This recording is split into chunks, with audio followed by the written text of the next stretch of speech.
Welcome to the Spokesman Speaks, a podcast for farmers and ag professionals by the Iowa Farm Bureau, bringing you the news, experts, and educational insights that matter most. Now, here's your host. Welcome to our April 5th edition of the Spokesman Speaks podcast. I'm Andrew Wheeler, and this episode is for those of you who are interested in the latest data on Iowa agriculture's soil and water quality protection progress, as well as ag's potential to help reduce greenhouse gas emissions and the incentives available for that work. We'll start with Shawn Richmond, who is the Director of Environmental Services for the Iowa Nutrient Research and Education Council, also known as INREC. Those of you who are familiar with INREC know that one of their primary goals is to measure and demonstrate ag's conservation progress. So Shawn's joining us today to share the results of INREC's most recent report. Spokesman editor Dirk Steimel has the story.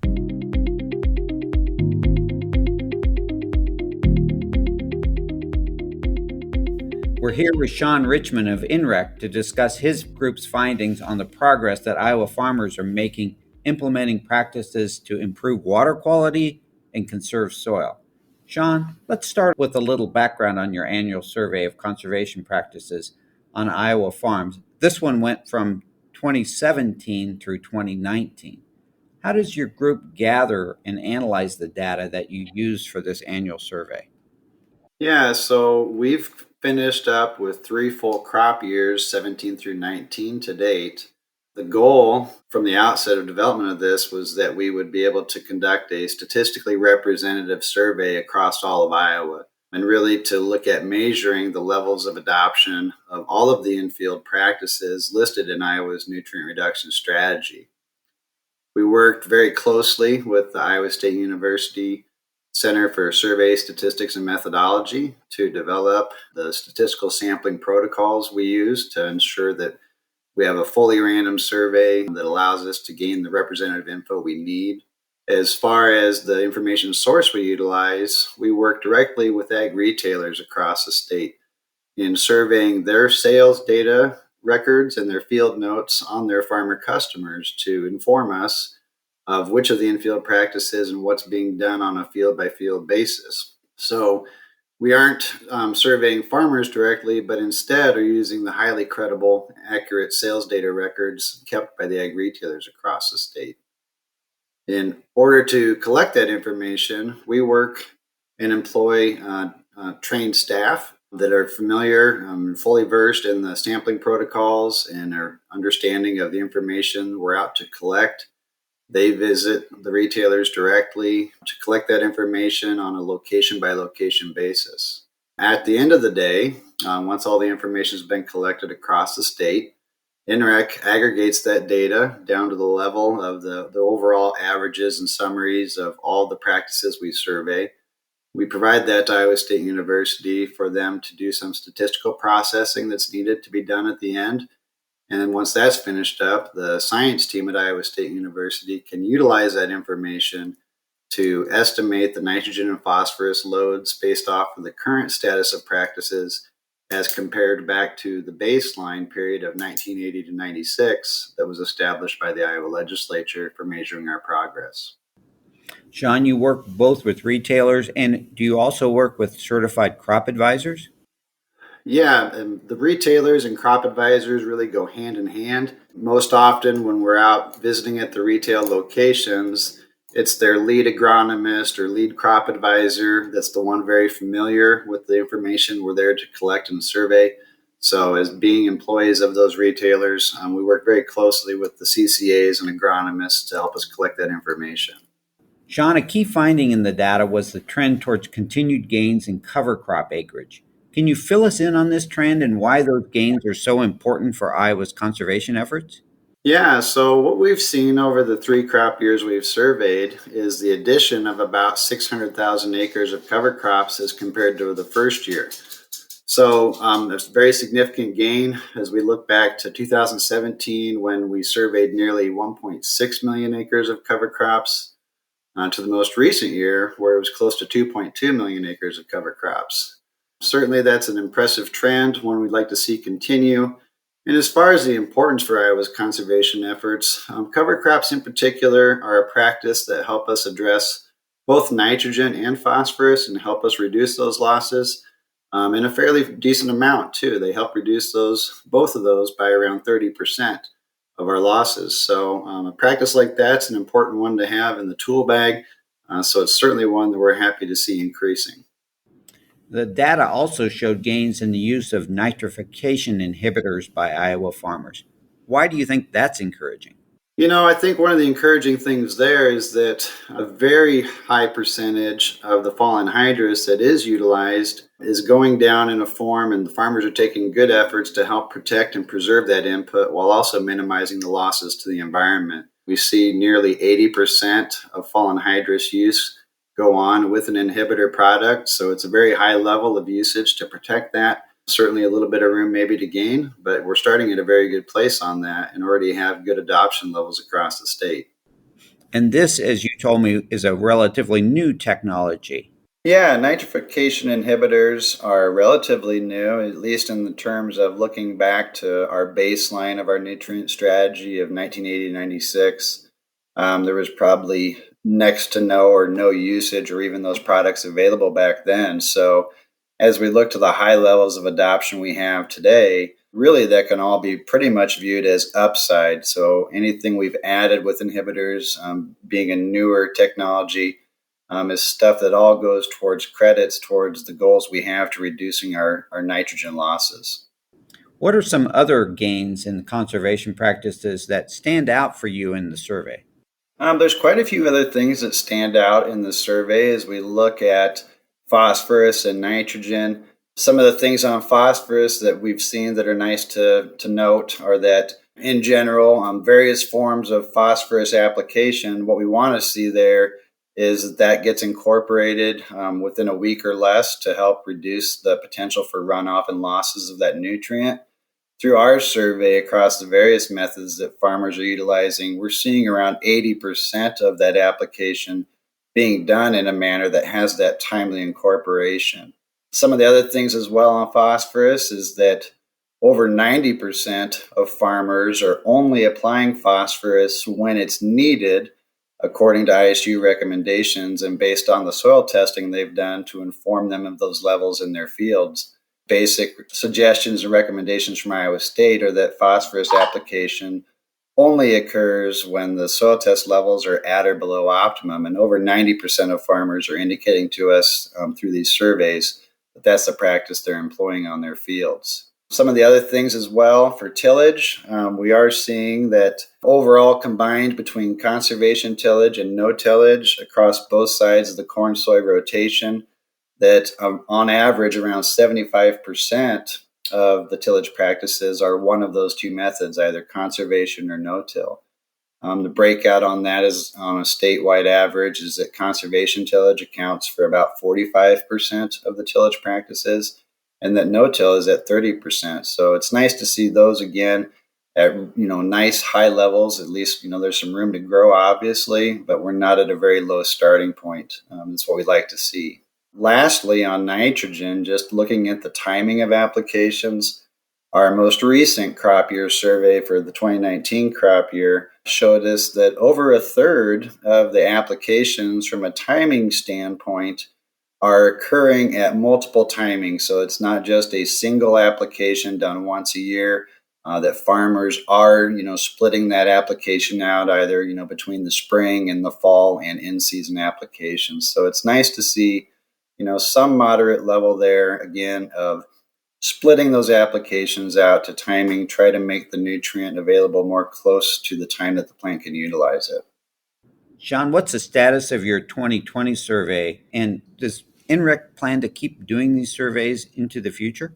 So for the 2020 crop year survey, our original plans, what we typically do is go out over the winter months, usually December through March. Due to the pandemic, obviously, this year, we had to put those plans on the shelf and come up with the plan B, both for the safety of our liaisons as well as the safety of the retail staff that we would be out visiting. We do have plans in place with some proper security protocols to begin that work in June this year. So We're looking forward to getting out this summer, finishing that up prior to harvest, hopefully, and still being able to get the 2020 crop year survey done in a timely basis, given everything that we've had to deal with the pandemic.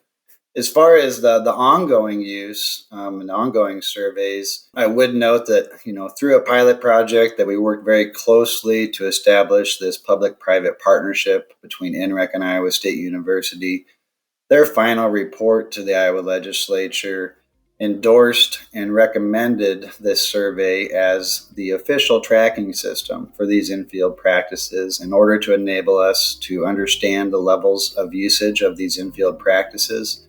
So with that said, we certainly envision that the work is going to continue on an annual crop year basis for the foreseeable future. When you've got a big goal like working to improve Iowa's water quality, it helps to see the progress you're making. So it's good to have a collaborative group like INREC tracking that important progress. Of course, Iowa Farm Bureau has been a big part of INREC's efforts from the start several years ago, and our president, Craig Hill, currently serves as the organization's chair. So we're excited to showcase some of the great work that they're doing. If you'd like to read INREC's latest report for yourself, check out the link in the notes for this podcast episode. We've also linked to conservationcountsiowa.com, which is a site that shares even more stats and some great examples of ag's conservation progress. So be sure to check that one out as well. All right, from water quality protection, let's switch gears and talk about another environmental topic that we've all been hearing a lot about over the past few months. That's climate change and reducing greenhouse gas emissions. Dr. John Newton and Shelby Myers are economists for the American Farm Bureau, and Dr. Newton was just recently named the chief economist for the ranking member of the U.S. Senate Ag Committee. So both John and Shelby are really plugged into this issue, both from an economic and policy perspective. So how can agriculture participate in this ongoing climate change discussion? Dirk Steimel takes it from here.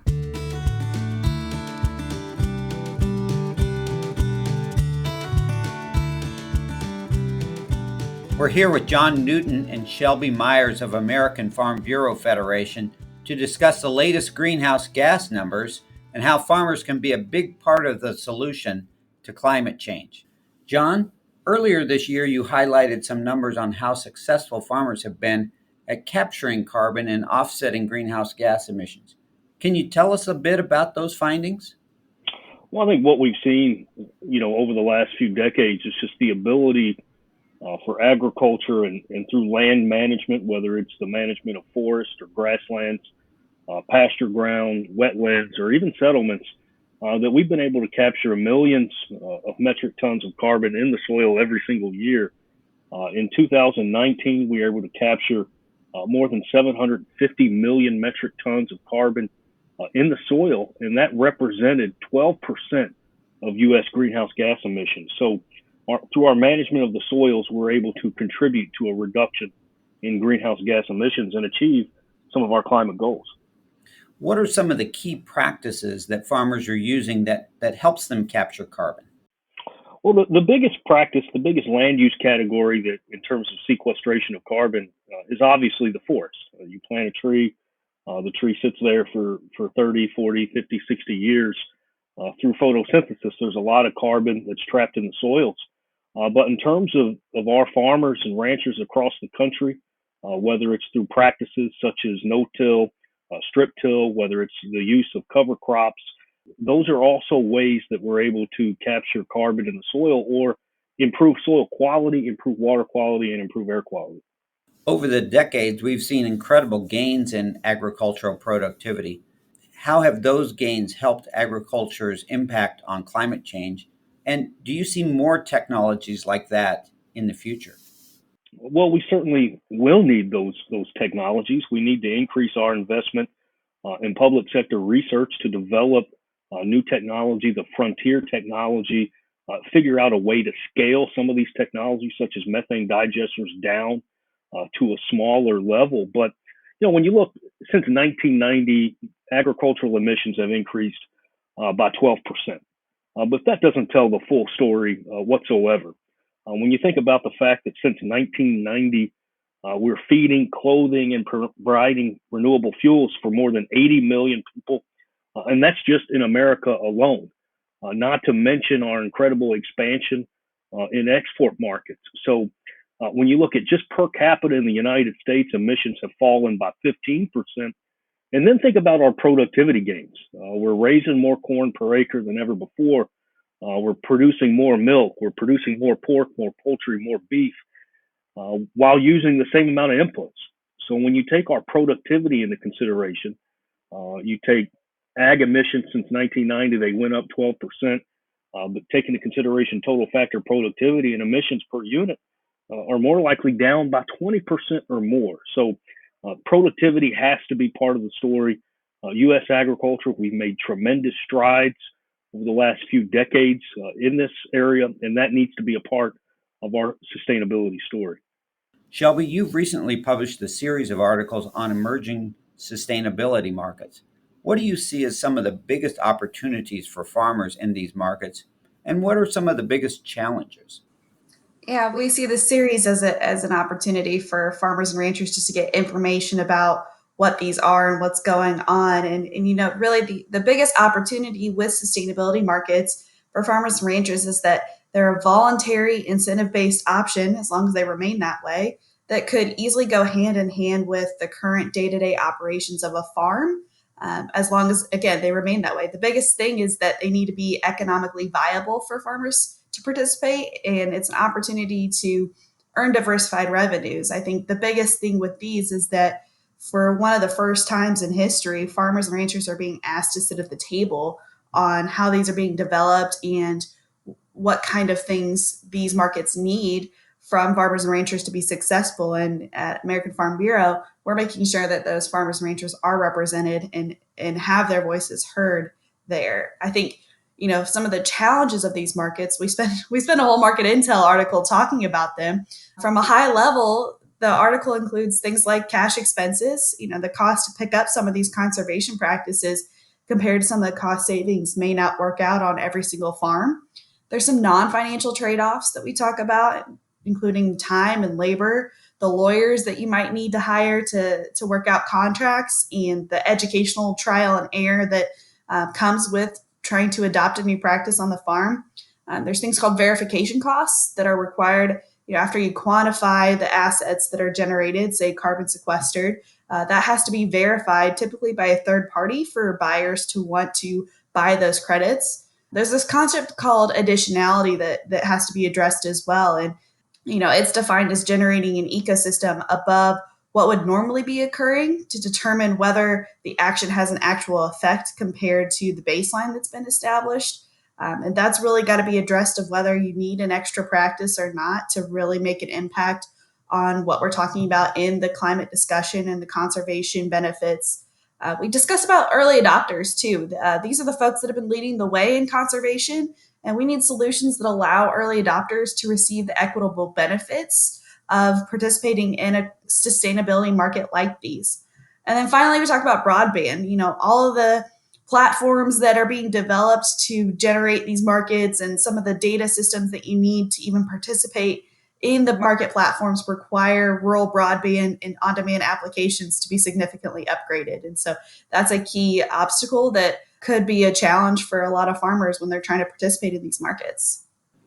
We know many farmers are interested in selling these sustainability credits to get an added source of income. Who's interested in buying them? There's quite a few buyers already in line to purchase credits, whether it's to help them meet sustainability commitments that they've publicly announced, or they're trying to meet certain regulations that have been there for a while. They're attracting corporate buyers like General Mills, Nestle, McDonald's, and even agribusinesses, Cargill, Syngenta, Corteva, they're all jumping into this, Bayer's jumping into this. And then even some government entities, there's a lot of, especially local governments, trying to reduce their overall environmental impact and find different solutions that may even be cost cutting in the future. And so those are absolutely potential buyers as well. What are some of the things farmers should watch out for when they get into these markets and sign contracts? What are some of the key things they should watch for? Yeah, in the grand scheme of things, we are talking about significant changes that'll happen on the farm. We're talking about significant commitments when you enroll in some of these programs. And so we always say, walk with caution, walk slow. Definitely read the contract that you're being presented. I think it's important to seek input from trusted advisors when you're handed a contract and fully understand the terms of that. A lot of these are typically long-term contracts, so it's certainly a conversation that needs to be had between the landowner and the renter, and making sure we understand who's playing what role in the sustainability market and how that all shakes out in the long run between those two parties. It does take coordination among all parties. We talk a lot in farming about estate planning. Depending on how your farm's structured, that's going to be an important aspect to this. But again, these are long-term contracts too. So really understand the long-term commitment that you're doing. It's an investment of time, because the benefits, the science has shown us benefits, while some may be seen in the short term, typically they happen in the long term. There's also some things that the contract will reveal as far as data sharing and understanding what amount of data and what specific data a farmer and rancher will have to share with whichever market platform they decide to go to, and just understanding how much you're giving up, what your privacy rights are, what you're entitled to, and having a full understanding of what you're signing up for. And then finally, the pricing mechanisms that will be used.